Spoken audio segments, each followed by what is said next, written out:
That is the title, and they have totally deserved it. Phenomenal achievement for the two. C'est à vous. On vous a. On les applaudit ou pas? Après, vous êtes inaccessible, pas parce que vous voulez pas, mais parce que vous avez un emploi du temps de dingue, parce que vous avez des tournois dans tous les sens, parce que vous courez très vite aussi. Comment vous gérez cette nouvelle notoriété, parce que tout le monde vous veut? Bel échange de ces championnats de France pour le moment.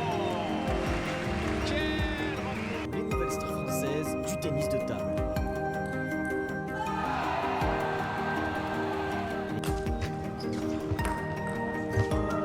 Is it coming? It is! Match officiel, mais quel bonheur, quel bonheur. C'est un grand match, vraiment, il a fait un grand match, Alexis. Depuis un petit moment, on entend le nom de Félix et Alexis Lebrun revenir de plus en plus souvent, surtout à l'approche des Jeux Olympiques qui auront lieu à Paris. Mais d'où viennent ces deux prodiges du tennis de table français? Alexis Lebrun, né le 27 août 2003 à Montpellier et va débuter le tennis de table très tôt, à l'âge de seulement 3 ans. Son frère Félix Lebrun, né le 12 septembre 2006 et commencera également la pratique de ce sport très prématurément. Mais en effet, cette pratique précoce vient bien de quelque part, et cette passion provient de leur entourage car leur père Stéphane Lebrun est un ancien joueur de haut niveau et leur oncle Christophe Legout qui est triple champion de France et ancien 14e mondial et a même été nommé directeur sportif de la Fédération française de tennis de table en mars 2024. Quand on observe d'un peu plus près le jeu de Félix Lebrun, on remarque bien une différence dans sa prise de raquette. Dans le tennis de table, il existe différentes prises et la plus répandue en Europe est la prise classique, lorsque le manche est tenu dans la main avec l'index tendu aligné avec le bas du revêtement. Cette prise est donc utilisée par la plupart des joueurs français, mais Félix lui utilise une prise bien particulière appelée porte-plume. On retrouve cette prise surtout chez les joueurs asiatiques qui consiste à tenir sa raquette comme on tient un stylo. Cette prise a donc bien entendu des avantages comme des inconvénients, mais son atout principal est que celle-ci permet plus de mobilité. Félix Lebrun commence donc à utiliser cette prise très jeune qu'il a découvert au sein de son club à Montpellier grâce à un pongiste professionnel, Chen Jian, qui utilisait lui-même cette prise. Dès leur jeune âge, on remarque tout de suite un grand potentiel pour ces deux joueurs.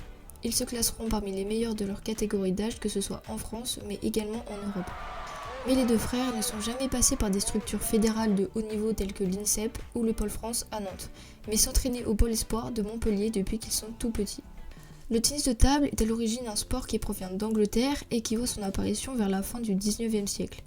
Avec sa popularité, un championnat du monde officiel aura lieu pour la première fois en 1902 et les premiers championnats d'Europe qui suivront en 1907. Dans les années 60 que vont apparaître les premiers champions chinois tels que Zhang Zedong, qui est triple champion du monde. Mais pour la première fois en 1977, le titre de champion du monde en double mixte revient des Français Jacques Secrétin et Claude Bergeret. Dans les années 2000, la domination chinoise se fait de plus en plus ressentir, et surtout dans les classements mondiaux, on voit bien que les Chinois excellent dans ce sport, ce qui rend difficile pour les Européens de se faire une place parmi les meilleurs. En 2016, en tête du classement mondial, seulement un non-chinois qui est l'allemand Dimitrij Ovtcharov. Mais en 2022, Félix et Alexis Lebrun vont commencer à s'imposer dans le monde du tennis de table. Alexis devient champion de France pour la première fois face à Simon Gauzy et rentre dans le top 50 des meilleurs joueurs au monde. Son frère Félix rentre dans le top 70 à seulement 15 ans et gagne sa première médaille de bronze au niveau européen et devient donc le plus jeune médaillé. Tous les deux sont donc très vite repérés par leur précocité et intègrent cette année-là l'équipe de France accompagnée d'Emmanuel Le Besson et Jules Rolland. En 2023, les deux jeunes Français vont montrer qu'ils méritent amplement leur place parmi les meilleurs joueurs mondiaux et surtout après un match qui va changer la vision des Chinois sur nos deux jeunes prodiges français.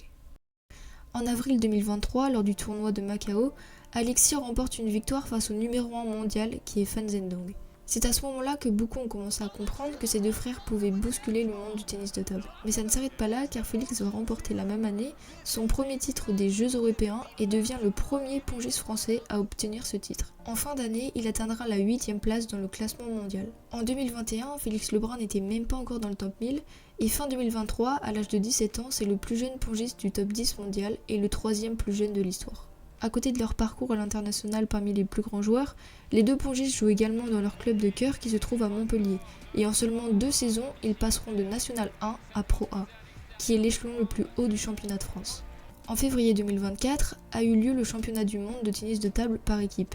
Et l'équipe de France cette année-là est composée de Félix Lebrun, Alexis Lebrun, Lilian Bardet et Jules Rolland.